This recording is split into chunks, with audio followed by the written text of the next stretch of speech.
Here at Helmuth Ford, we are a small town dealership with no hassle and no pressure. Hi, this is Stacy from Shuttler Insurance Services. Come see me on the east side of the square in Sigourney for all your insurance needs. Jody's Journeys is going to the Noah's Ark and Creation Museum in Petersburg, Kentucky, May 27th through the 30th. Join Jody Griner with Jody's Journeys and create memories for a lifetime with this incredible experience. Seats are extremely limited. Call Jody now to reserve your seat. Experience Bible history at the life-size Noah's Ark. Contact Jody at 641-660-6417. Email her or go to Jody's Journeys on Facebook for more information.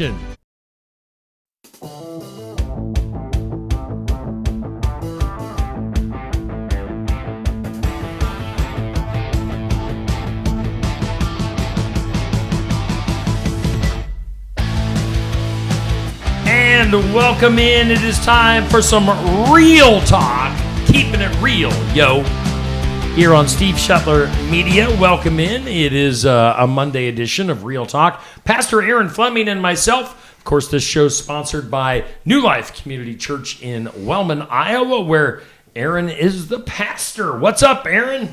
Well, it's a beautiful day in southeast Iowa, Steve. It's warming up and starting to feel like spring, and I'm sure we'll have snow again before it's all said and done, but...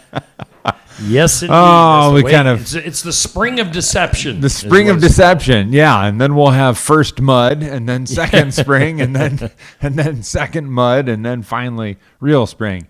No, it's at least a good taste of what's to come. That's for sure. Yeah. So, yeah, here we are hanging out on the square just above Barnwired in Sigourney, Iowa, and having a good time. So, hey, here's what I'm thinking about. Real thoughts here, Steve. Last November, one of my mentors suggested that I get a therapist to work through some. That's keeping it real. Yeah, yeah. And I'm still from that generation. You and I are both from that generation where tough it out. Well, yeah, tough it out. I don't need no therapist. Therapists are for people who have problems, and I don't have any problems. Whereas for as much as people complain about Gen Z and stuff, Gen Zers are just like, I got problems. I'm going to go get help. And that seems to be a lot smarter than what us Gen Xers are still kind of hanging on to. So I've been talking to a therapist, and it's kind of cool. It's telehealth. The guy is based down in Texas or something, Okay. But he was recommended to me by a friend and a mentor, and so just kind of processing through some stuff that. Well, I think another thing that we think, Steve, is we get to thinking, well, I should be over this by now. Sure, that should have bothered me for a couple of weeks or something, but I should be over this by now. And I don't know where we get that timeline from, but so I was just thinking, you and I have something in common. We both had the demise of a long career right at about the same time, like we were talking before the show and figuring out just about a month apart, or a month or two, one way or the other, the demise of a long time career.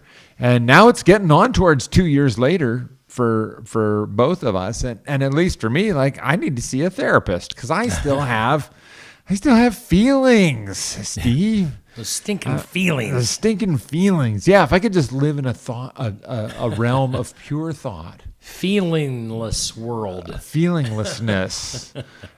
Boy, that would be, well, we would never be happy. Yeah, because happy's a feeling. Yep. So I guess you take feelings or you leave it. But I'm trying to deal with mine. So without diving into all the details of the demise of our careers, neither one of them was a happy occurrence. And I know that we've talked about this before on this show. We come back to it every couple of months or so. But part of that is I'm just really proud of my friend Steve and what he's done with this show and how he well here's the thing. As I've been talking to my therapist and he's making me think about things, and so that's healthy. But then I was meeting with the young men Bible study group the other night, and we were reading through Genesis and just kind of getting to the end of it. And there's this little passage where, if you remember that story, like 30 years before, Joseph's brothers sell him into slavery. So that's a pretty bad day.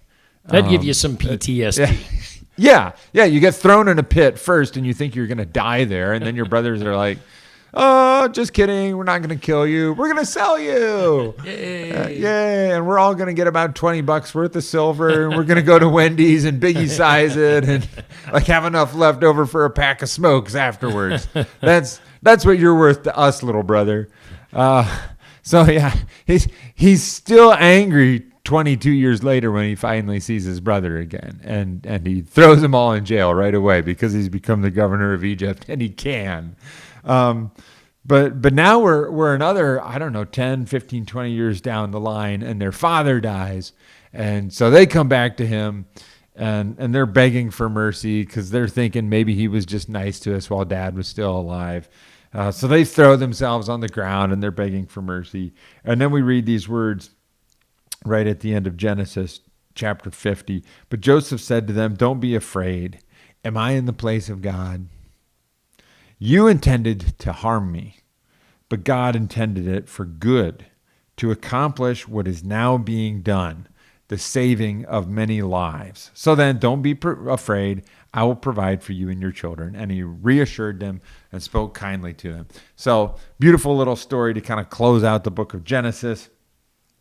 With those words, "You intended to harm me, but God intended it to accomplish what is now being done, the saving of many lives." And the backstory there is that Joseph, because he was sold into slavery, became the governor of Egypt and led the whole country through a famine and kept basically the whole civilized world from starving to death. So that's a pretty good redemption story there. It is. Yeah. You threw me in prison, and then I saved the world.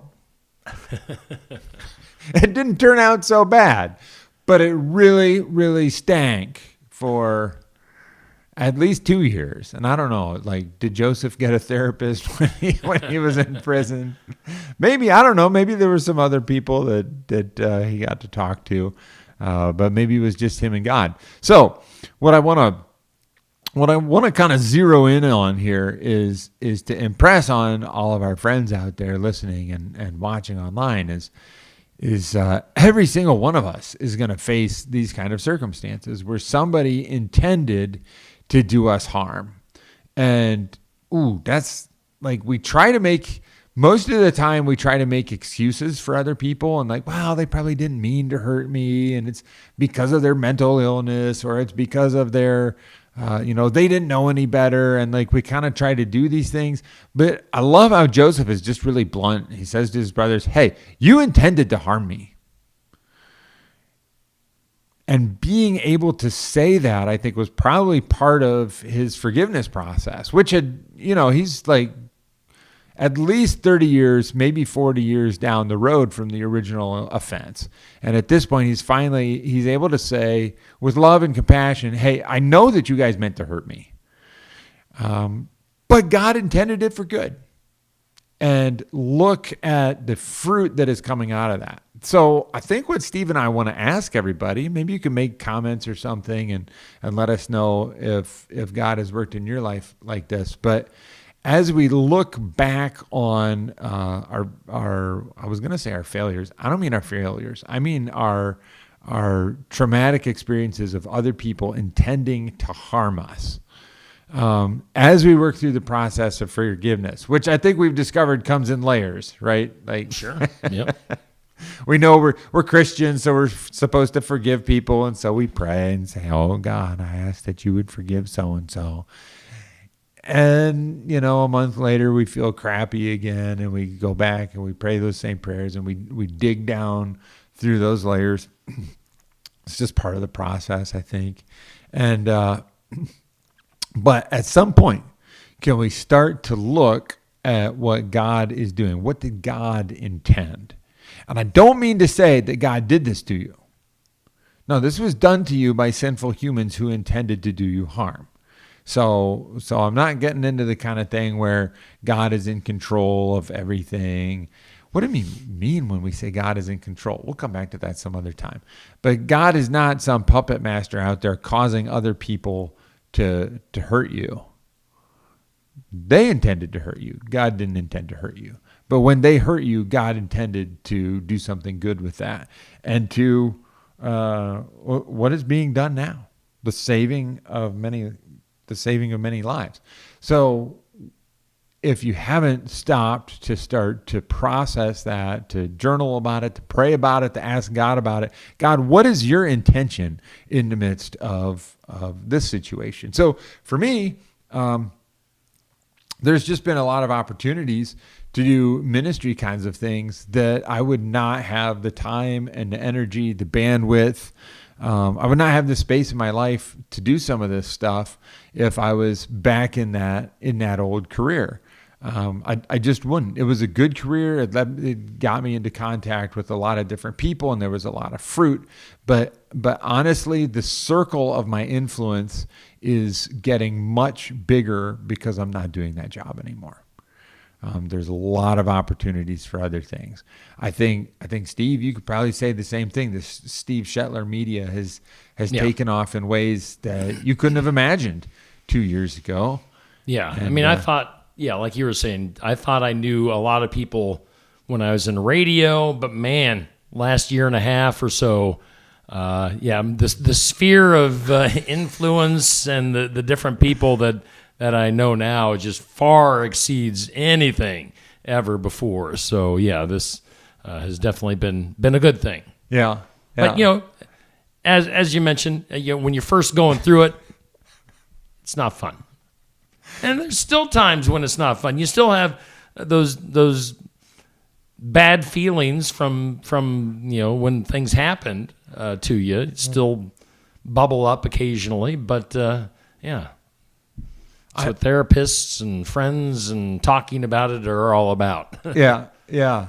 And I remember the first time we got together after your incident, and I remember we met at Bender's Bar and Grill in Wellman, and I had fish and chips.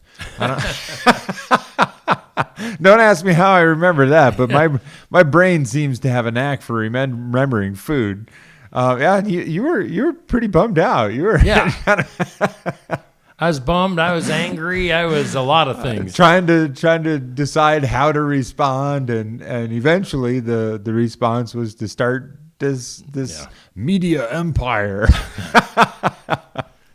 And it's I've just been proud to get to be a little part of Steve Shetler Media and do this show together. So anyway, I think we'll wrap up just by saying, for one thing, if you live in Wellman or in the Wellman area and you're looking for a church, you're more than welcome at New Life. We meet for now we meet at teaser. A teaser. For the next few months, we meet at the Parkside Activity Center up in North Park. We meet at 10 o'clock on Sunday morning. Our motto is God, friends, and fun, and we take fun very seriously. Got a couple of events like last year for Father's Day. We gave all the dads hot dogs and pop during the sermon. So that's how we roll down there at New Life. So check us out. You can check us out online on our Facebook live stream as well. And otherwise, hey, you all take care of yourselves and be good. And we'll see you around soon. All right. And once again, we thank New Life Community Church in Wellman for being the sponsor of Real Talk. We'll do it again next week here on Steve Shetler Media.